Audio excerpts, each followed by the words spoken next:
Você ouve agora, na sua Super Rádio Mundial FM, programa Bíblia para a Vida, com o pastor presidente da Igreja Assembleia de Deus Ministério Pregai, o pastor Arishon Ângelo.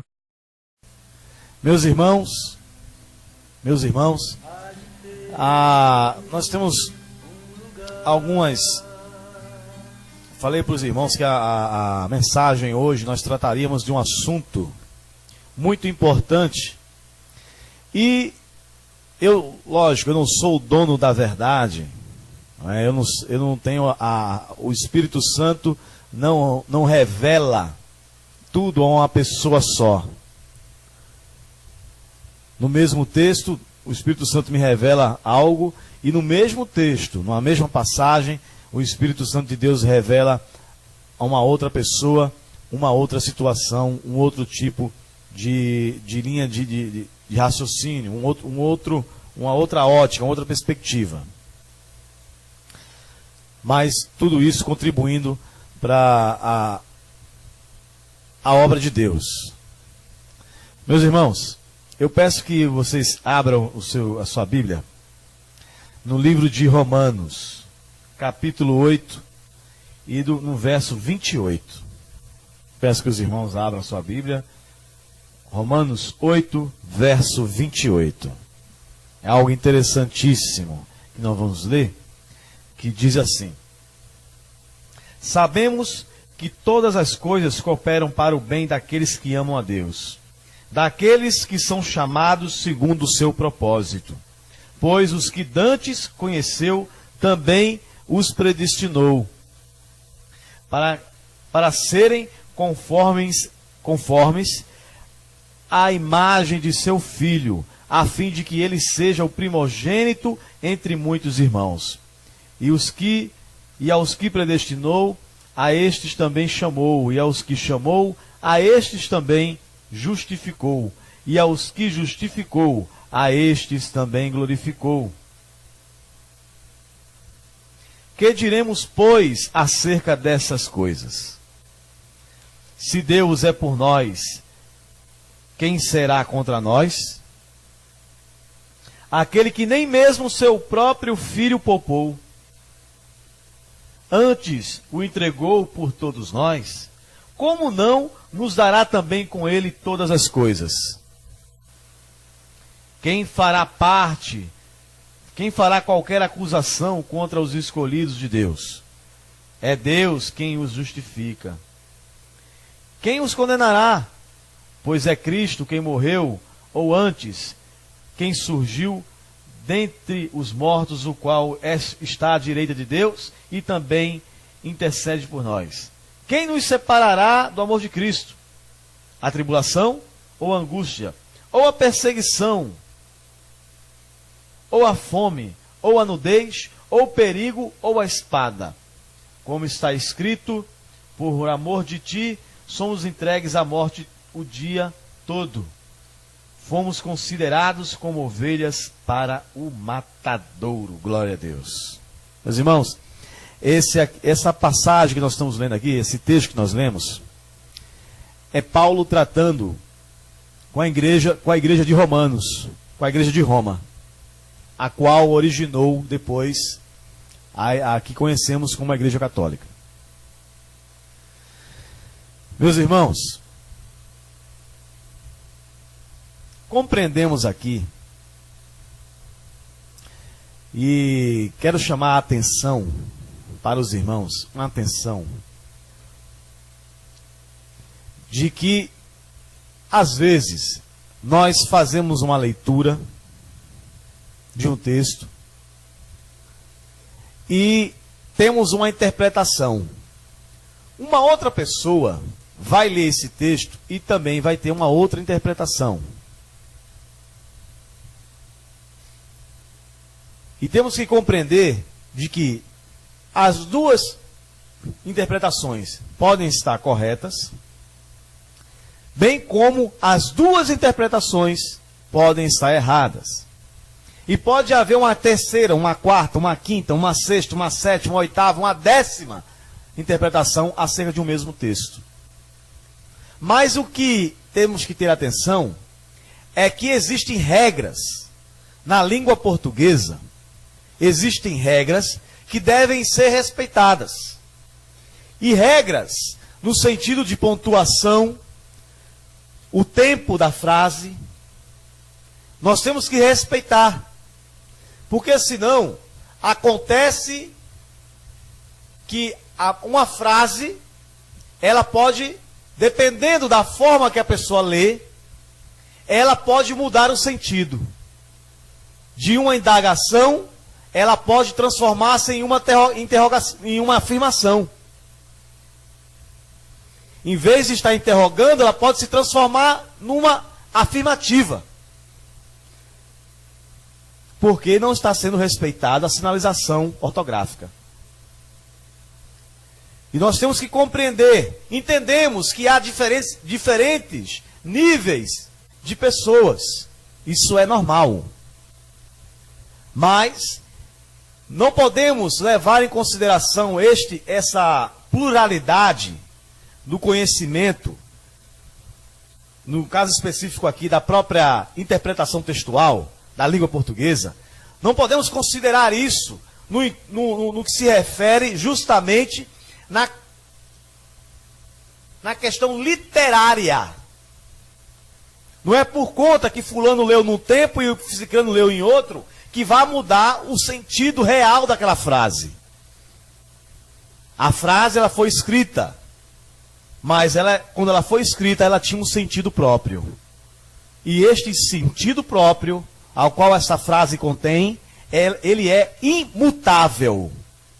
Se eu estou dizendo que o fogo queima, o fogo queima. Outro pode ler e dizer que o fogo arde apenas, não queima. Que o fogo apenas aquece, não queima. Mas a frase está dizendo que o fogo queima. Mas aí quem vai ler vai dar uma interpretação diferente. Mesmo lendo o mesmo texto. E aqui eu quero chamar a atenção, no verso 31, nós vamos falar em outras coisas aqui que a gente fez a leitura, mas vamos começar pelo verso 31, que é algo que chama a atenção. Que diz assim: que diremos, pois, acerca destas coisas? Paulo está se referindo justamente da forma que Deus está tratando com o crente. Ele fala, no verso 30, o que antecede o 31, fala assim: e aos que predestinou, a estes também chamou, e aos que chamou, a estes também justificou, e aos que justificou, a estes também glorificou. Deus é que está fazendo isso. Deus. Paulo está tratando de que as dificuldades existem, porque vivemos ainda no mundo e vamos enfrentar todas as dificuldades. E há algo especial, dizendo que ele estava falando para os crentes lá de Roma, dizendo que eles vão enfrentar perseguições, vão enfrentar dificuldades. Não é porque eles aceitaram Jesus Cristo que eles agora estão imunes, intocáveis, blindados contra a ação das autoridades deste mundo, das potestades que se fala, dos principados, das investidas do inimigo. O inimigo quer dizer que eu sou crente, ele está alertando isso, ó. Não quer dizer que você aceitou Jesus Cristo, que você agora é o super crente, você é blindado. O diabo não vai agir contra você, ninguém vai se levantar contra você, tudo vai ser beleza, tudo, ó, mamão com açúcar. É só bênção e bênção e bênção e bênção. Paulo está alertando isso. Fala que Paulo trata justamente das dificuldades que vão surgir, mas fala também de uma glória futura. Não uma glória agora, mas sim de uma glória futura. E que glória é esta? É justamente aquele que perseverar, aquele que não virar as costas para Deus, aquele que não se arrepender de ter recebido Cristo como o Senhor e Salvador de sua vida, aqueles que não negarem a Jesus, permanecerem firmes e fiéis, receberão uma glória no futuro. E esse futuro é após a morte. Não tem outra.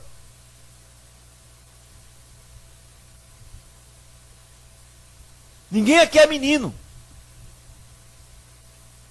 Tem pessoas que gostam de ser enganadas. Gostam de ser enganadas. Mas nós temos que falar a verdade. A verdade às vezes dói, às vezes ofende. Mas a verdade tem que ser dita.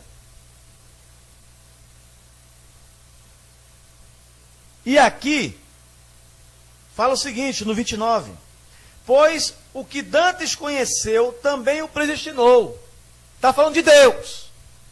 Para serem conformes à imagem de seu Filho, a fim de que ele seja o primogênito entre muitos irmãos. Está falando que Deus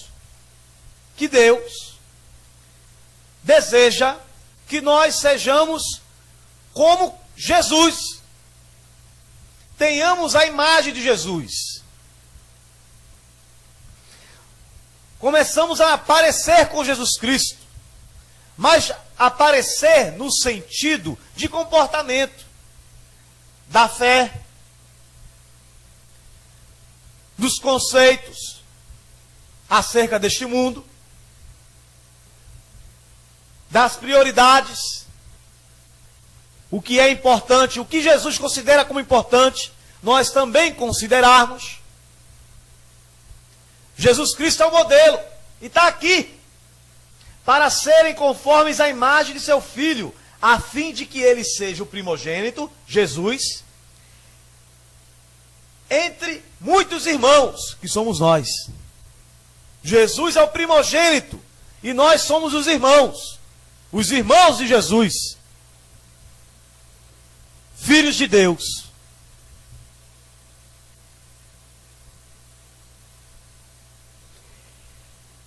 E Paulo fala dessa dificuldade, fala do que vai ser enfrentado, e também fala de como devemos reagir. Porque ele atenta no seguinte, ele fala, que diremos, pois, acerca destas coisas? Falando de que aos que predestinou, a estes também chamou. Foi Deus que chamou. E aos que Deus chamou, a estes também ele justificou. Os pecados foram perdoados. E é o que ele justificou, a estes também glorificou.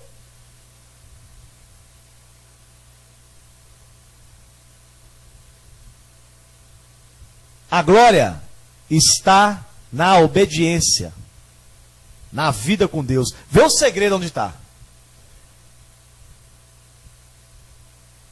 Aos que justificou, aqueles que ele perdoou, eu e você, a estes também glorificou.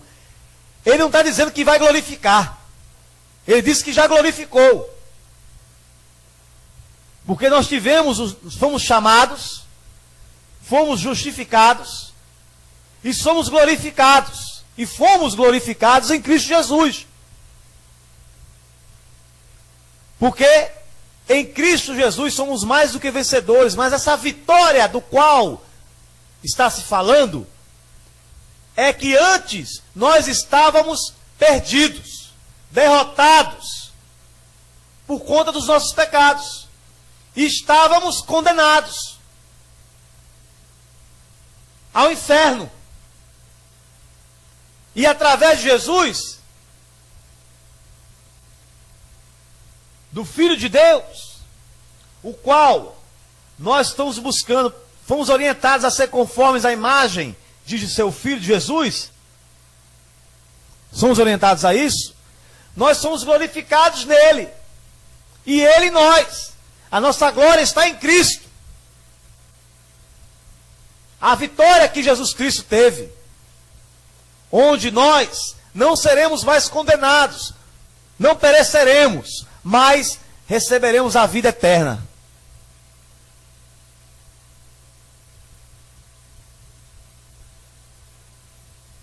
Essa é a vitória. A glória, a vitória é essa aqui. Receber a vida eterna.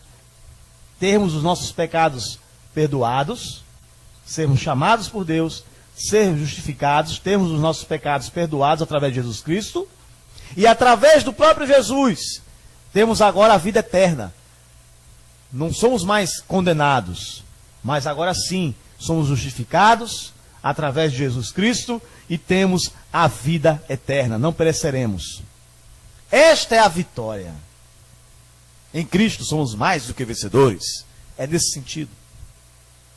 E aí, fala o seguinte, Paulo explica, diz, que diremos, pois, acerca destas coisas? Se Deus é por nós, quem será contra nós?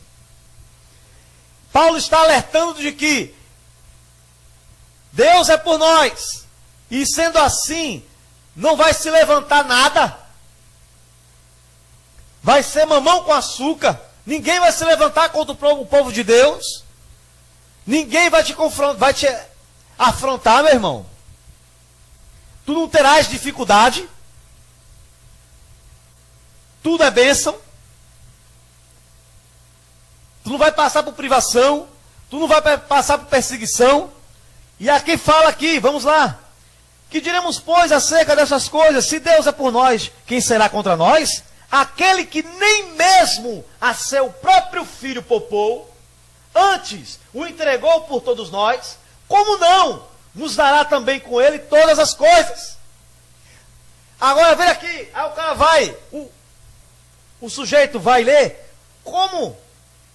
Veja só, como não nos dará também com ele todas as coisas? É só dar coisa, é só falando a questão material. Ele está falando acerca das dificuldades, boas e situações boas ou ruins. Aquele que nem mesmo a seu próprio filho poupou, antes o entregou por todos nós, como não nos dará também com ele todas as coisas? Coisas boas, coisas ruins, momentos favoráveis e momentos desfavoráveis. Nós estamos vivendo no mundo, meu irmão. Nós estamos vivendo no mundo. Preste atenção na frase que eu vou dizer agora. Preste atenção. Segura aí, meu irmão. Nós estamos vivendo no mundo. Agora, o mundo não vive mais em nós. É aí que está o sentido. Nós vivemos no mundo, mas o mundo ele não vive em nós. As práticas do mundo, os conceitos, as filosofias mundanas, elas não podem estar em nós.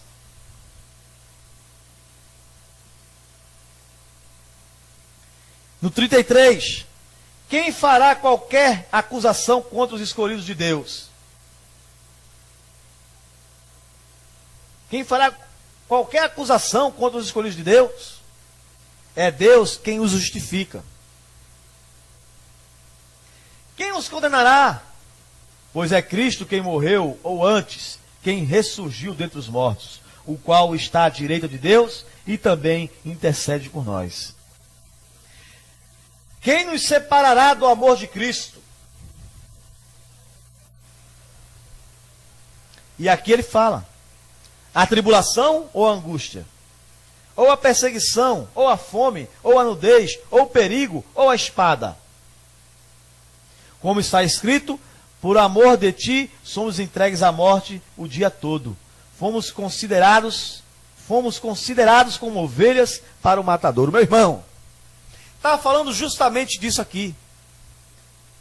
Vamos enfrentar as adversidades, vamos ter problemas. Ele fala aqui, está aqui na Bíblia. Quem nos separará do amor de Cristo? A tribulação ou a angústia? Ou a perseguição, ou a fome, ou a nudez, ou o perigo, ou a espada, o quê? O que é que vai te separar?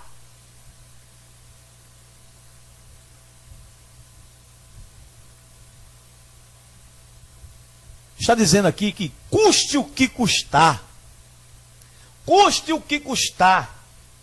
Custe o que custar. Nada pode nos separar. Nada disso pode justificar a minha separação de Cristo. Eu me afastar, me desviar dos caminhos do Senhor. Nada disso pode justificar, porque nada justifica.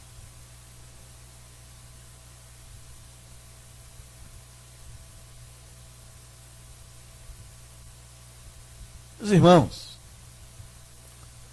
nós temos que ter uma compreensão. Temos que refletir. Nós estamos vivendo num momento e está surgindo tudo quanto é tipo de doutrina, tudo quanto é tipo de heresia. O problema está que neste surgimento dessas heresias, dessas falsas doutrinas, que nascem de interpretações erradas do texto da Bíblia e de distorções. Interpretação errada, ainda mais distorção. A distorção aqui, meus irmãos, está dizendo: se Deus é por nós, a pessoa pega a frase e diz: se Deus é por nós, quem será contra nós? Não é uma afirmativa, não. É uma indagação. Ele está perguntando aqui, acerca de tudo isso aí, ó, Deus fez tudo isso, agiu em nosso favor. E que diremos, pois, acerca destas coisas? Se Deus é por nós, quem será contra nós? Não é se colocar acima, não, irmão. Quando você afirma isso, você está se colocando acima. Você está se vangloriando. Isso é sinal de orgulho. Quando você lê esta frase, essa passagem aqui da forma errada, coloca-se como um orgulho de prepotência. Temos que ter cuidado. Porque quando dissemos assim, ó, se Deus é por nós, quem será contra nós? Isso é prepotência, meu irmão. Cuidado. Não isola o texto, não. Estão isolando o versículo. E o camarada cita isso, soa como uma coisa prepotente, como o povo de Deus estivesse acima do povo que é descrente, como o crente estivesse acima do povo que é descrente, fosse melhor, fosse o único na face da terra que recebesse bênçãos do Senhor. E não é bem assim.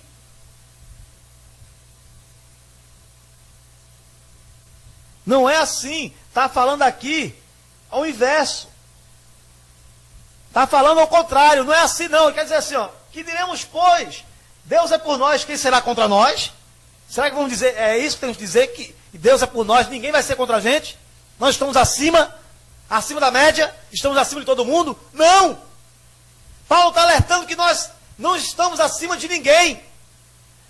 Se há alguém que está acima de alguém, ou de todos, é Jesus, o qual a palavra de Deus fala, o nome sobre todo nome, todo poder foi dado em suas mãos.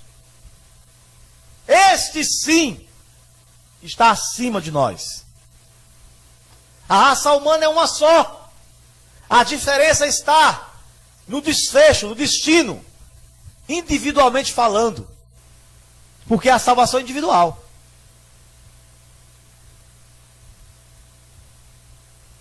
A salvação é individual.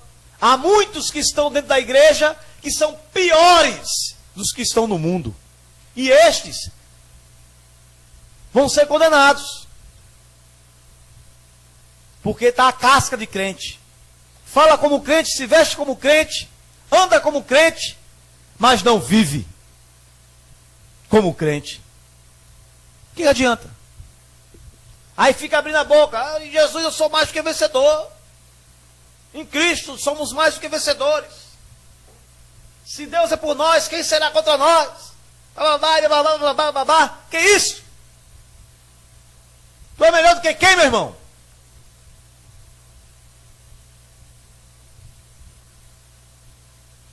Em que somos melhores? Temos que compreender a palavra de Deus. Buscar compreender. Ler com atenção. Ler com atenção. Não entendeu na primeira, lê a segunda. Se não leu na segunda, na terceira, na quarta, na quinta, na sexta, mas leia. E procure entender. E o entendimento vem através do Espírito Santo de Deus. E para que o Espírito Santo de Deus revele a você, você tem que construir um relacionamento com Deus. Você é templo e morada do Espírito Santo. Mas se o seu templo, você, estiver todo desmantelado espiritualmente, o Espírito Santo não vai querer estar dentro de você não, meu irmão. Você é templo e morada, você não é jaula, não, que prende. O Espírito Santo vai e fica preso dentro de você. Não é assim não. É templo e morada, é morada. Morada tem liberdade de ir e vir. Para os que gostam do Antigo Testamento,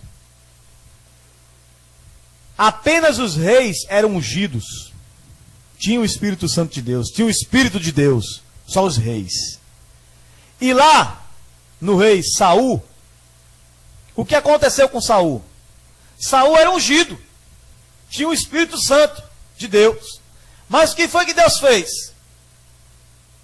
Porque Saul, por conta da desobediência de Saul, por conta de Saul estar desobedecendo a Deus, fazendo coisas que Deus não se agradava, Deus tirou o Espírito, o seu Espírito Santo dele. E sabe o que aconteceu? Espíritos maus ocuparam o lugar que era do Espírito Santo.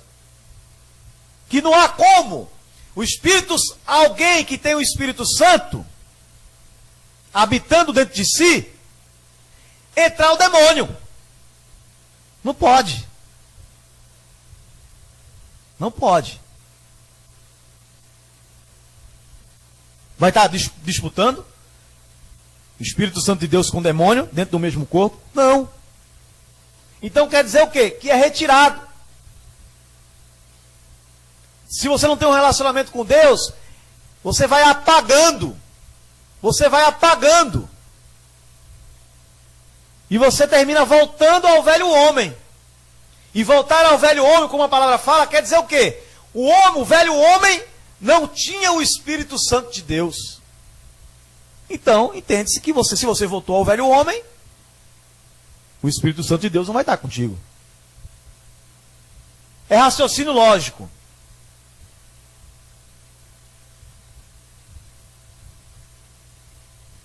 É raciocínio lógico. Meus irmãos, nós temos que estar atentos. Não deixar a soberba. A soberba. O crente não pode ser soberbo. Ele não pode se achar melhor do que ninguém. Ele tem que agradecer a Deus por Deus ter o resgatado. E esse agradecimento é você agora pregar a palavra de Deus. Você pregar o reino. Falar dos milagres que Jesus Cristo, que Deus, o próprio Deus, fez em sua vida. A transformação que Deus fez na tua vida, para hoje você estar na condição de filho de Deus. E você pedir, clamar pela misericórdia de Deus, para que Ele te sustente, para que você se mantenha nessa condição.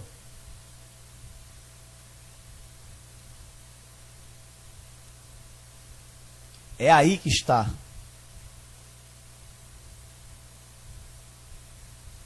Teologia da prosperidade não provém de Deus. Não provém de Deus. A palavra fala que devemos pregar o arrependimento. Prega o arrependimento. Batize.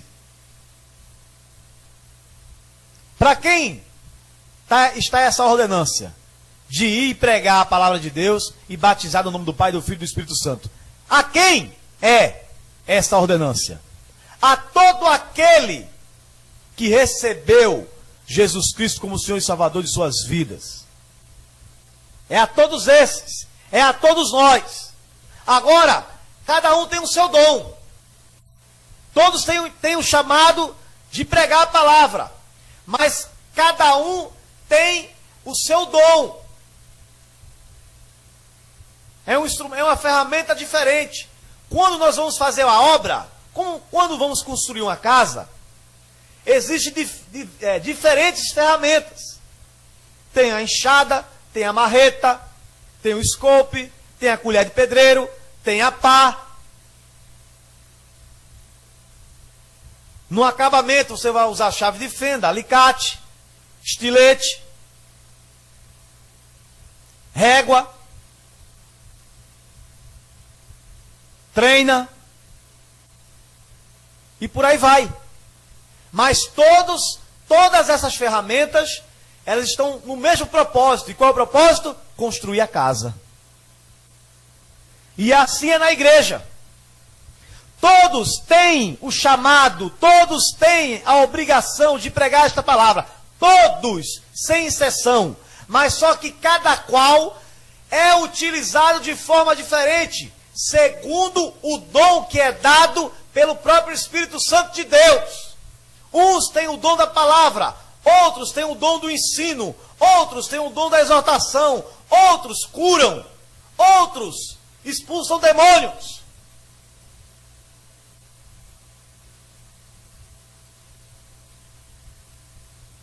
Mas todos estão no mesmo propósito de glorificar o reino de Deus, de ganhar almas. E temos que compreender isso, porque enquanto não se compreende isso, fica difícil. Aí sabe o que acontece? Fica disse-me disse, irmão olhando para o outro com a cara troncha, sem motivo nenhum. Eu não gostei de fulano. Com ciúme. Isso é de Deus? Inveja. Língua felina com maledicência. Perversidade. Falso testemunho. Falar uma coisa do irmão que não aconteceu e o camarada está inventando história. Por quê? Porque não compreendeu. Aquelas pessoas que praticam esse tipo de comportamento, que tem esse tipo de comportamento, é porque ele não compreendeu. Ele não sabe a que veio. Ele não sabe nem o porquê está dentro da igreja. Ele não sabe nem o que é que vai fazer. Ele está preocupado com a vida do outro. Está preocupado em estar de fofoca. Está preocupado em fazer dissensão, divisão. Na igreja, estamos fazendo partido. Olha, eu não gosto do irmão fulano. Aí sai fazendo partido, vai lá envenenando os outros irmãos contra aquele irmão. O irmão não tem nada a ver. O irmão está fazendo a obra dele. O irmão está fazendo a obra, está atendendo o chamado de Deus. Está pregando a palavra, está ensinando. Está exortando. Está colaborando com o culto. Ele toca no louvor. Dirige um culto. Cada qual na sua função. Mas aquele irmão que não sabe o que é que para que ele está ali, aí fica perdendo tempo, gastando o tempo da vida dele, desperdiçando o tempo que podia estar sendo usado para glorificar o reino de Deus, para estar fazendo fofoca dentro da igreja, para estar dividindo a igreja, criando caso. Uma coisa, meu irmão, é você discordar de ideias. E você vai lá e diz, ó, eu não concordo com isso aqui. E cada um segue para o seu lado. É uma coisa. Agora, outra coisa é você estar dentro da igreja e causando dissensão dentro da igreja.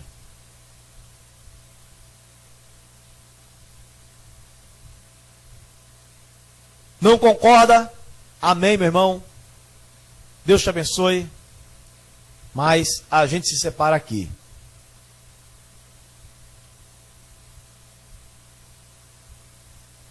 Precisou de mim, eu estou aqui.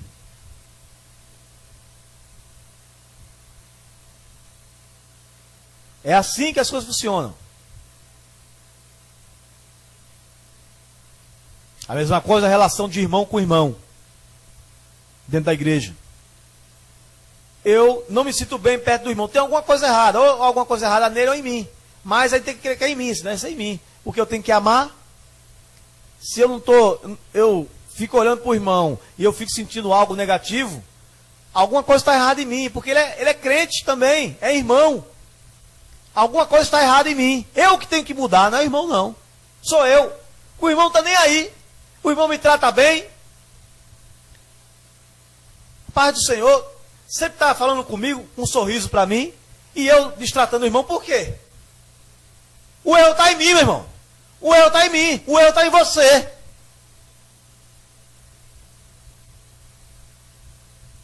É você que tem que se corrigir.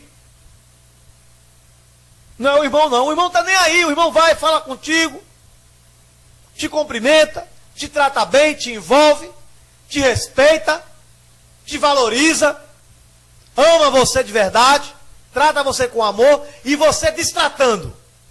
Quem está errado? É você. É você que tem que mudar.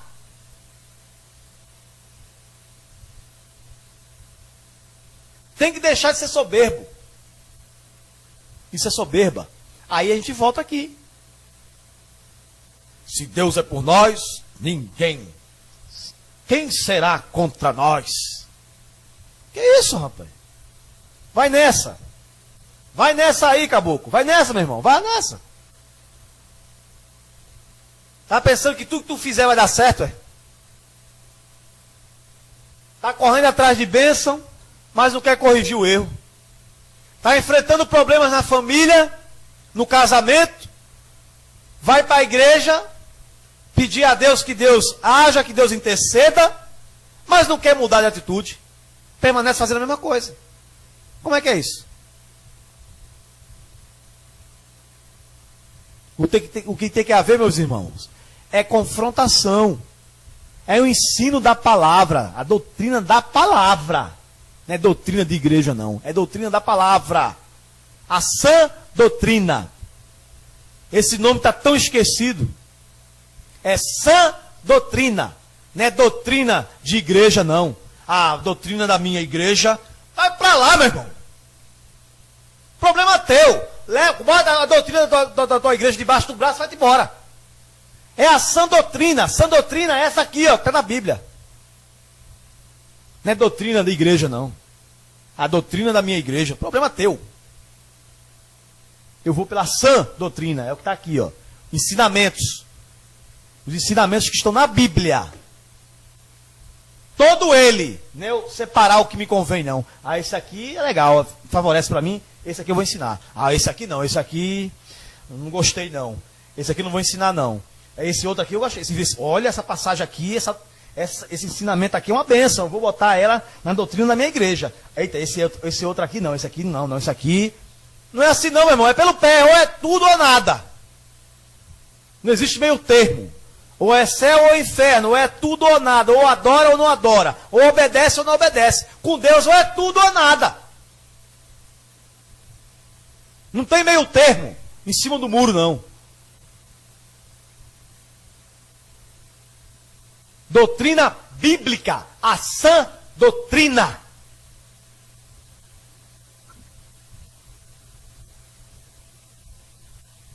É o arrependimento, mudança de atitude, correção dos atos que estão errados, que a Bíblia mostra.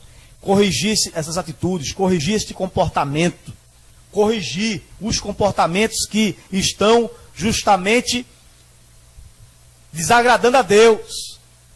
E quando você começa a corrigir esses pontos, você vai bem no teu casamento, você vai bem no emprego, você vai bem em todas as áreas, porque você está sendo obediente à palavra de Deus. E a palavra de Deus, ela trata de tudo.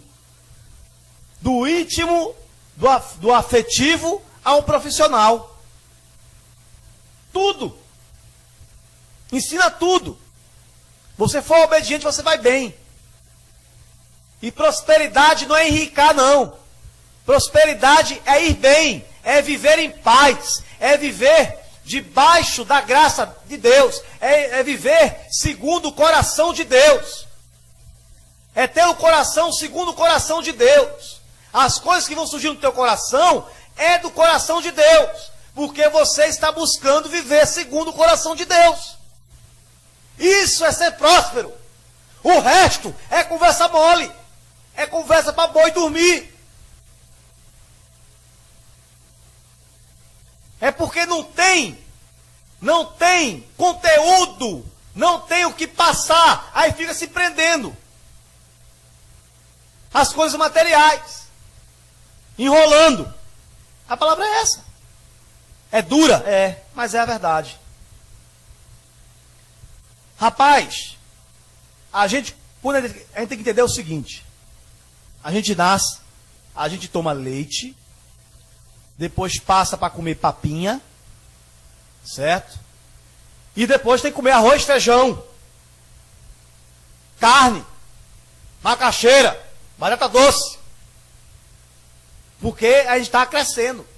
A mesma coisa na vida espiritual. O crente, quando é novo convertido, ele começa a ter um leitinho. Como se fala por aí, um leitinho. Depois ele passa para papa. Mas vai chegar um momento que ele tem que amadurecer. A igreja tem que amadurecer. Vai ficar tomando leite, comendo papa direto? A vida toda? Não. Tem que ter substância. E o alimento é a palavra de Deus. Então a palavra de Deus agora tem que ter substância. A gente vai devagarzinho, os ensinamentos, os princípios, devagarzinho. É o leite, é a papinha que está se falando espiritualmente. E depois vai ter que comer feijão e arroz. Porque senão, meu irmão, você vai estar dentro da igreja 10 anos, 20 anos dentro da igreja e vai estar pensando igual ou pior do que o novo convertido. A sua concepção do reino de Deus é igual a de um menino espiritual, espiritualmente falando. E Paulo orienta: não seja como menino, não sejais como menino, agir como menino. É confrontação, meu irmão. Você vai para a igreja para você ser confrontado, não é ser massageado, não. É ser confrontado. Para que você olhe, é como se você estivesse indo para olhar para o espelho. Você olha para o espelho e você vê uma remela no seu olho, você vai lá e tira. Eita, tem uma remela aqui, tira. Opa, tem um grão de farinha aqui na minha boca, limpa. Tem uma espinha aqui grande, meu Deus do céu, extrai. O cabelo está desarrumado, vou lá e pentio. A igreja é isso. Você vai para a igreja para se confrontar. Você vai para a igreja para ver o que você tem que corrigir na tua vida. E você vai lá, ouve a palavra vai edifica você, mostra a você como você deve conduzir, deve se comportar. É o chamado arrependimento. Chama o homem ao arrependimento, à mudança de atitude. Você vai lá, ouve aquilo ali, e você vai edificar a sua vida. Você vai sair com alegria, porque você agora está vendo, eita, antes eu fazia isso, agora não vou fazer mais não, vou corrigir. E aquilo vai edificar a tua vida, de verdade. Não é só o momento não. O camarada vai lá, e o camarada vai, e glória a Deus, é aquela alegria toda, e quando você sai da igreja, acabou. Tu chega em casa, a mesma coisa. No dia seguinte tu vai trabalhar, a mesma situação. Não mudou nada. Aí na outra semana tu vai de novo para a igreja. E pai, porque você é mais do que vencedor, porque Deus vai fazer agora, eu estou falando, ó, Deus está revelando que você agora, isso e aquilo outro, e tal, e o camarada, glória a Deus, aleluia, e aquele fogo todo na igreja, glória a Deus, aleluia. Saiu da porta da igreja, a vida voltou à realidade. Você voltou à sua realidade. Você voltou e você não corrigiu o que tinha que ser corrigido. A sua vida está a mesma coisa. A mesma coisa. não houve mudança. Não. Houve emocional. Mas não houve mudança. Você se emocionou. Mas a tua essência está do mesmo jeitinho que você entrou na igreja. Está do mesmo jeito. O que é isso? O que é isso? É isso, meus irmãos. É isso aí. Permanece do mesmo jeito. E nós fomos chamados por Deus. Deus nos chamou. Deus nos deu um novo destino, nos predestinou. Nos deu um novo destino, uma nova vida. Deus nos justificou, perdoou os nossos pecados. E agora somos uma nova criatura. Então, como é que tudo isso aconteceu na nossa vida e nós permanecemos os mesmos?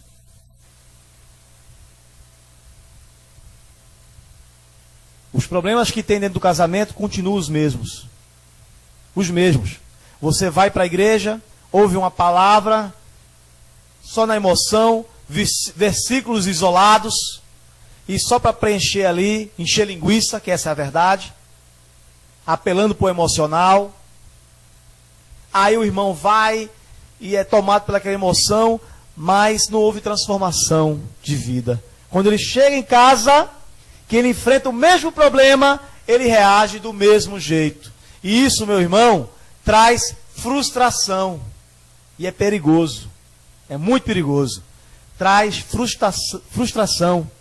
E essa frustração pode se transformar em decepção. E essa decepção, ela pode ser canalizada para o próprio casamento, fazendo com que a pessoa se separe, se divorcie. Ou essa decepção pode ser voltada com o próprio Deus, que é o mais grave. Eu vou para o culto, vou para a igreja, ouço a palavra, me emociono, falo em línguas, o irmão revela para mim, eu sinto que é para mim, e disse para mim que Deus está movendo isso, está fazendo aquilo outro, estou decretando, estou determinando que hoje, e quando eu chego em casa, é a mesma coisa, quando eu chego no trabalho, é a mesma coisa.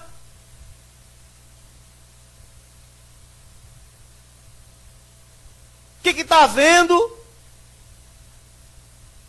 E essa decepção, essa frustração, se transforma em decepção. E as pessoas se decepcionam com quem? Com Deus. Vão botar a culpa em Deus. Primeiro porque, como eu falei, não são instruídos na palavra.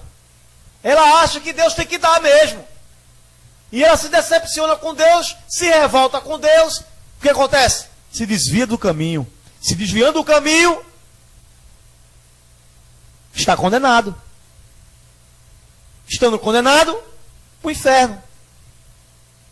Indo para o inferno, sofrimento eterno. E agora?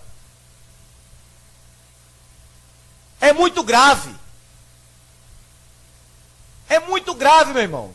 A interpretação do texto e a aplicação do texto é muito grave. Eu não vou me alongar mais, porque o tempo já está bastante avançado. Mas é grave. E os irmãos têm que estar atentos a isso. Prestem atenção no que está sendo ministrado na tua igreja. O termômetro disso é você olhar para você mesmo e você constatar que não está havendo nenhum progresso, nenhuma mudança na tua vida. Você não está mudando.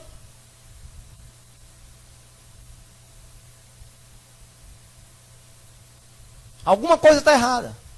Ou é a mensagem, ou é você.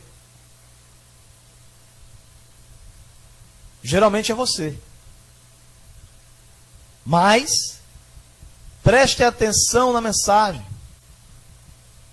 A substância. A gente conhece o alimento. A gente conhece quando a gente está comendo papa e comendo feijão e arroz. A gente conhece. O crente tem que conhecer isso. Tem que ter esse discernimento. A palavra tem substância? Não. Então, está baseada na Bíblia? Está isolando o versículo? Observe logo. Isolou o versículo, meu irmão. O negócio não está bom, não. Isolar versículo. Tira o texto do contexto. Pega lá, isola e vai afirmar uma coisa que está conforme o que ele quer. Mas o contexto daquilo ali não tem nada a ver. Nós temos que ter essa maturidade. E essa maturidade é justamente com a leitura da palavra, examinar a palavra, orar a Deus e buscar ser obediente, buscar a presença de Deus. E você vai ter um discernimento através do Espírito Santo, porque você vai estar corrigindo as coisas erradas da tua vida, o Espírito Santo vai ficar habitando dentro de você, vai estar contigo, te orientando, te dando discernimento, a visão espiritual que você precisa, para que você tenha a capacidade de detectar as coisas que não provêm de Deus e poder confrontar. É isso, meus irmãos. E que Deus nos abençoe. Deus abençoe a sua vida. Deus derrame da sua graça, da sua misericórdia sobre a tua vida e a minha vida, para que possamos, pela misericórdia de Deus, servi-lo com eficiência, servi-lo com alegria no coração, colaborar com a obra de Deus com alegria, pregar com alegria, perdoar com alegria, amar com alegria e não por obrigação. Que Deus te abençoe. Em nome de Jesus. Amém.